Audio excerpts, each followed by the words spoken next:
My father and his mate, when they'd done their apprenticeship, they bought 2 blocks of land side by side, went to the council, said, we'd like to build a joinery shop across the back of our blocks.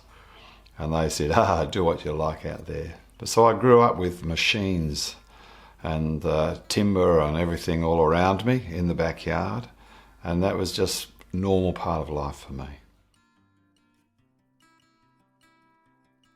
Well, as a kid, I was always messing around, and I learnt a lot by osmosis as well, because in those days, Dad and his brothers and sisters, they were all building extensions on their houses to make room for kids and so on, and so they did it all themselves. So I'd be a gopher on site, very often helping out, doing stumping and laying things out. And so even though I wasn't necessarily being formally taught, I learnt an amazing amount. But of course, as I became a teenager, I had to define myself against my father to work out who I was. So, you know, I certainly didn't want to be like him.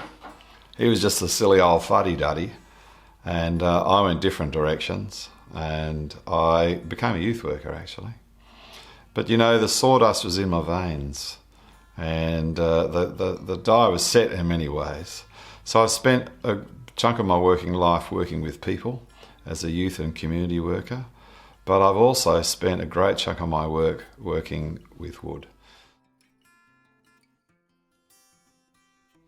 When we returned from working up north in the Northern Territory, I went back to my cabinet making business. Meanwhile, my father had retired. He retired a bit early, really, but his partnership had dissolved. And so he came and he worked with me every day. Well, I was about 30 then. I was actually ready to listen to him. He wasn't just an old fuddy-duddy anymore. Now I saw him as a guy with an amazing resource of skill and talent and knowledge and information, and I just couldn't get enough of it. So I was really pleased to move from that terrible world of nail guns and melamine chipboard specials, which we'd been doing in the cabinet making game, to move into working with real timber, doing staircases, doors, windows, other sorts of joinery. By that stage, I was ready to learn from him. And I'm just so fortunate to have had that experience and that training. So I've never done a formal apprenticeship, but that for me was when I did my apprenticeship, when my dad came and worked with me each day. And I'm just so blessed really to have had that experience with him. But you know, after a while there, I just felt the need to get back into working with young people again. I ended up, amongst other things, discovering that I could keep working with people and use woodwork as the medium. So throwing somebody off a cliff on the end of a rope is in many ways so similar to working with people in a workshop environment where you're taking them on that adventure of learning how to use some tools and make things. It's about building confidence and so on. When I wasn't doing that, I was working as a joiner with my own business, doing furniture and joinery and so on, which I loved doing, but I really liked the working with people side. Sociologists talk about the concept radius of play. So when I was a child, our radius of play was huge. Could have been 20 miles. We would actually have a little cyclometer on our push bike so we could measure how far we'd ridden. And so we might get on our bikes, a bunch of us, and we would ride 20 miles on a round trip just to get an ice cream, just for the heck of it. Fantastic. But in the process, we were learning so much about ourselves and about the world and how it worked because we were in the outdoors. Now we know really so much more these days about the importance of being in the outdoors because we've lost it. So many kids never get outside. So what is their radius of play? Lots of kids today. It's shrunk right down. They don't even use the local park because of the myth of stranger danger. It's been drummed into people. They don't even step outside into the yards very often because there is nowhere to play. What have you got? Wall-to-wall McMansion, brick paving, no trees, because, you know, you can't climb a tree. It's too dangerous. You can't climb a tree because there isn't one there. And so what do? You're inside. You're watching telly, on a screen, poking a computer with your finger, playing some sort of shoot-'em-up game. Even if you're playing a shoot-'em-up game with somebody else, it's not a connection with those other people. There's something fantastic about creating, people being creative, that opens up the soul, that opens up people to connect with one another. And you really see that. It's part of the philosophy behind the setting up of the men's shed movement in Australia. It's that guys won't necessarily talk face to face, but they will talk shoulder to shoulder. So when they're gathering around under the bonnet of a car or doing things together, there's that more likelihood that they'll actually connect and talk. So what we find as a tool, woodworking, I find is fantastic. Working with kids, working with adults, when people are being creative, when very often they don't have that opportunity to be creative. And so it amazes me. We do a lot of work in schools and so on with primary school kids, do a lot of work here at the Heritage Woodcraft Centre. An amazing number of kids, the first time they've ever used a hammer, first time they've ever used a saw. And that's a national tragedy. Really, you know, like it's so empowering to learn to be able to use a hammer and a saw, to make things, to fix things, to do all that sort of stuff. I'm on a mission to bring back hand skills as life skills. It's not just good for the body, about being physically active. We know that physical activity is good for mental health. That's all out there. But that wonderful feeling of empowerment and value and worth, being able to make something, to be able to fix something, is fantastic.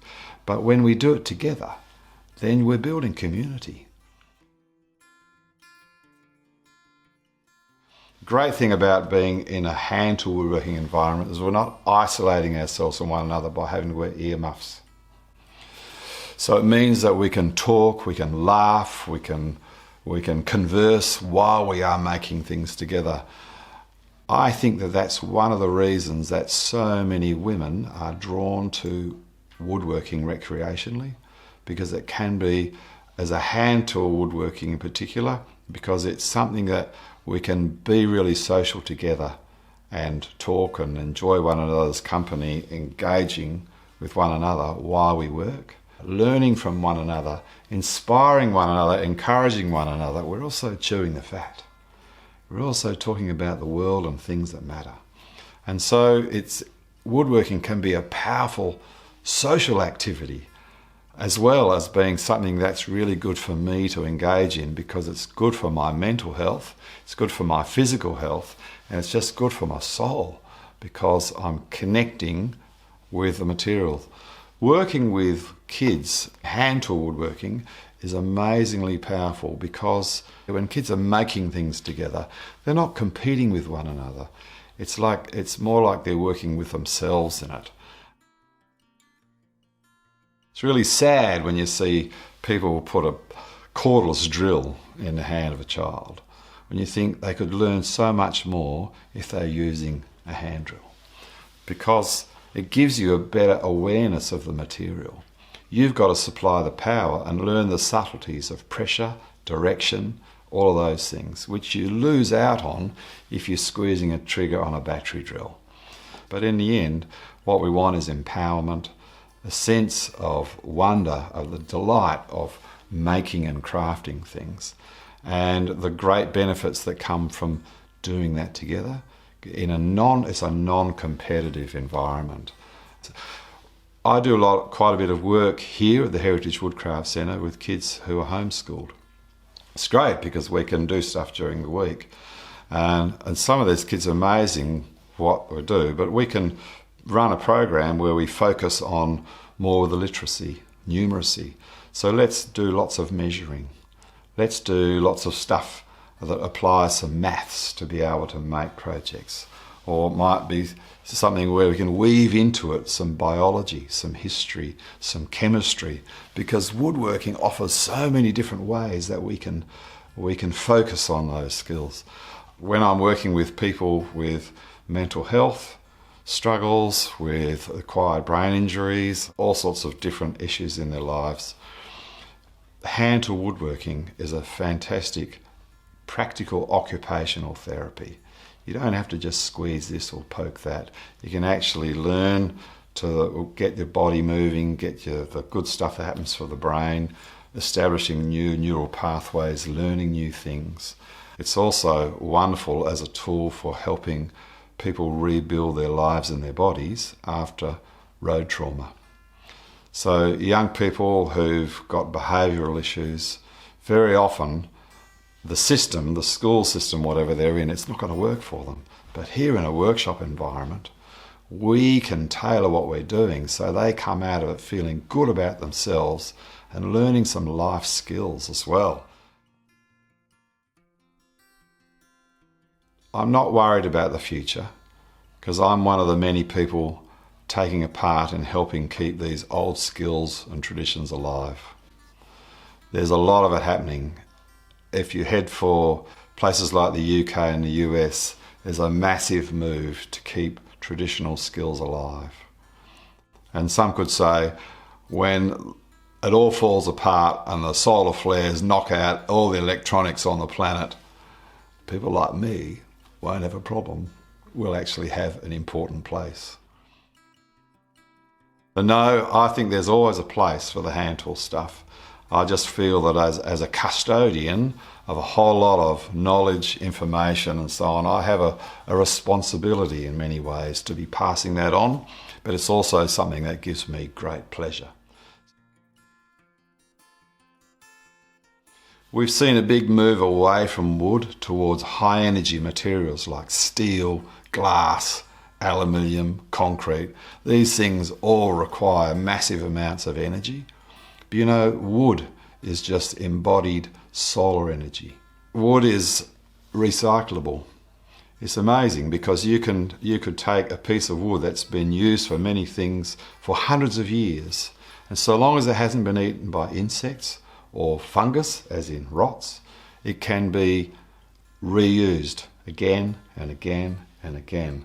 That's one of the delightful things about wood, and I'm very committed to wood recycling because I think it's a more responsible thing as a citizen of this planet to be helping us move towards sustainability, is to be sharing how we can recycle and reuse wood rather than introducing other stuff. To me, wood is a gift from the trees, and those trees need to be honoured. So I see my role in sharing the skills in hand tool woodworking as also sharing the skills in sustainable living and living with a quality of life. I'm really happy to be helping look at trying to change a mindset. That yes, look, as a very experienced woodworker, I can use all the machines, I can use all the power tools, I've done all of that sort of stuff. But the thing that gives me greatest pleasure and sense of well-being and contentedness is when I've made something by hand and I know it's my energy that's gone into that. For me, hand tool woodworking is a bit like the woodworking equivalent of the slow food movement. Okay, it's going to take longer to make things, but it's about the journey. It's about understanding where this has come from. I've probably got 40 block planes. If I go to a school, I've got to have 35 of them, so I've probably got more than 40. This block plane was given to me by my father when I was 9. I've used it all my life. It's very interesting because it's the older style. There's no adjusters here, so you've got to tap it on the back here, tap it here to draw the blade back, tap it there to put the blade forward. And I said to my father a couple of years ago, I said, "Dad, I love this little plane, but it's a bit of a pig to adjust." And he said, "Yeah, that's why I gave it to you." This was my first saw. It's a lovely 10-point Diston. Not such a lovely handle because it's a post-war one, post-Second World War. But, you know, I was so proud to receive this saw at age 10.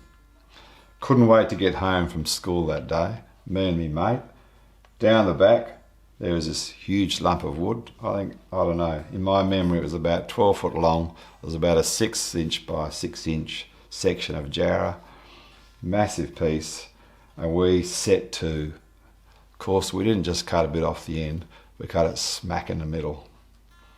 Dad wasn't very happy about that.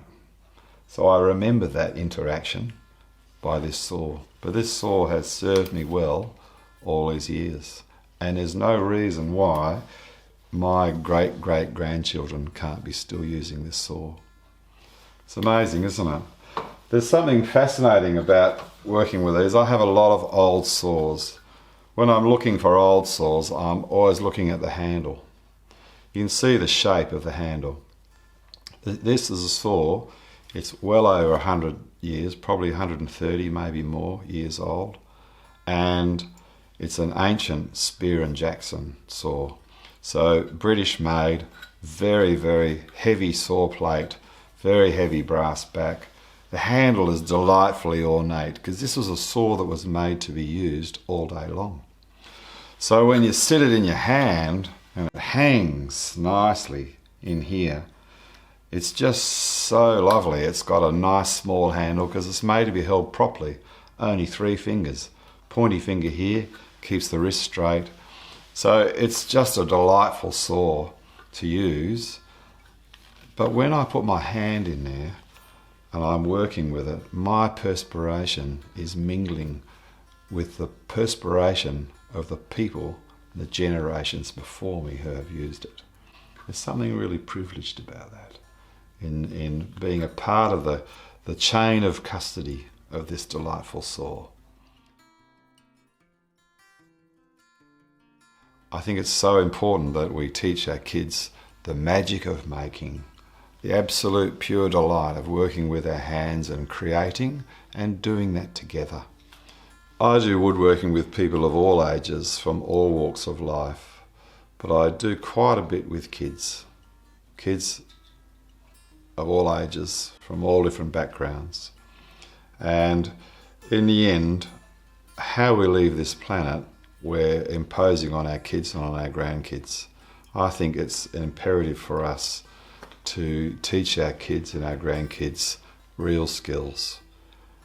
For me, woodworking, it's all about the wood, but it's also about the people.